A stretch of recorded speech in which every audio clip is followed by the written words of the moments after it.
Hey guys, apparently I'm not dead, unfortunately. In today's video I'll show you my attempt. Perché? Devo crashare adesso. Porca. In today's video I'll show you my attempt at creating the blueprint of the 2023 model of the Mustang Dark Horse, since I couldn't find any high quality ones on the internet. Because it was my first time building a blueprint from the ground up, it's going to be very inconsistent and not perfect at all. But I need it for a future project, so I had to model it, and I quite enjoyed the idea of posting the process on YouTube. That said, without further ado, let's get into it.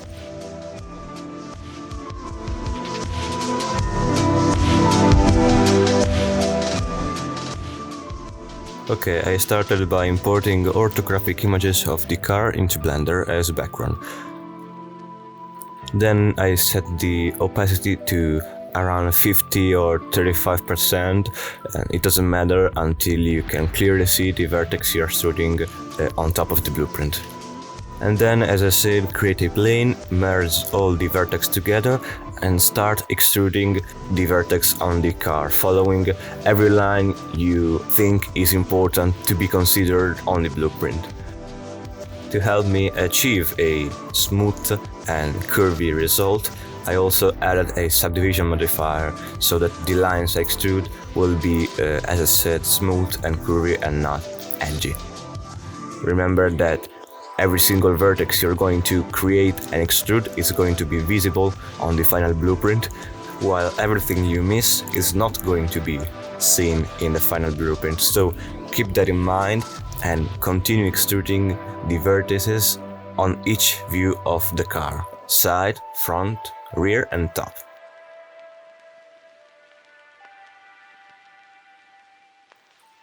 Now I'm showing you only the side view because it would be a really boring video if I showed you the entire process.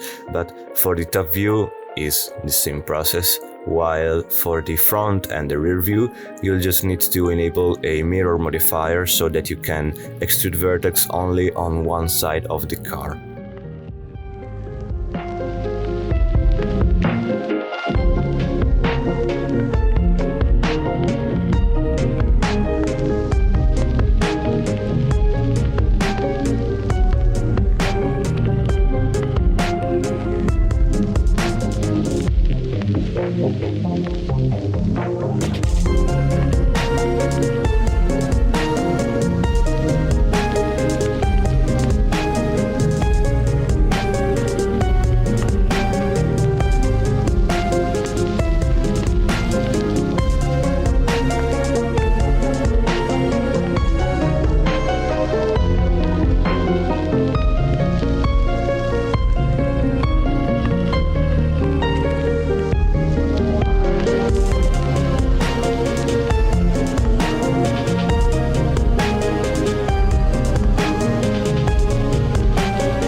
Okay, once I finished every view of the car, I got this very odd proportion on each side of this blueprint, so I head on the official side of Ford to get some specs. And of course they are in inches, so I had to look for an inch to centimeter converters, as I'm not American and I have no idea of how big is an inch. So I converted inches to centimeters and created a cube only to get the idea of how big the blueprint should be, so that I could get each view relatively proportioned to the other three. And I continued scaling until it was, okay. The final result will not be extremely perfect, as the base images I used were clearly not perfect, but just scale down the views and move some vertices, using sometimes the help of the proportional editing enabled by pressing O on the keyboard.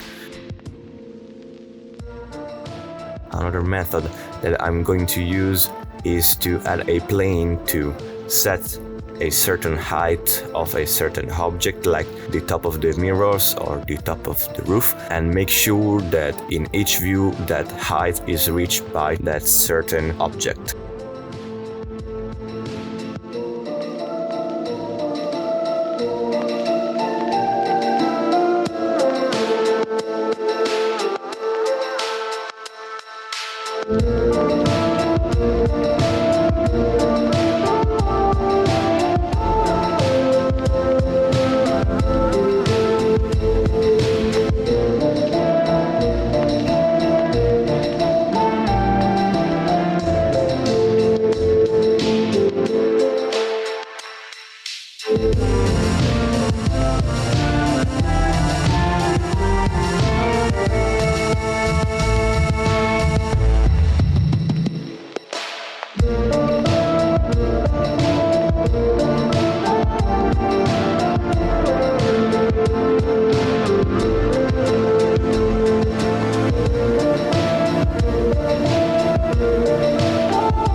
Okay, when everything is aligned almost perfectly together, just start by adding a camera and set the type to orthographic, and make sure that every view fits the camera. And in order to add some thickness to the blueprint, convert the vertices you extrude to curve, and into the bevel section add some round width, and after adding a new material and making it black, do the same for each other view, and then render separately every side of the blueprint. Remember always to enable transparent into film if it is a blueprint, And after all this process, I came up with this result. I mean, it's not perfect, it's not really that round in the side view, I don't know why, but it shouldn't be that much of a problem for the following modeling that I'm going to do. And I hope you guys learned something in this video, and I hope to see you soon in the next one.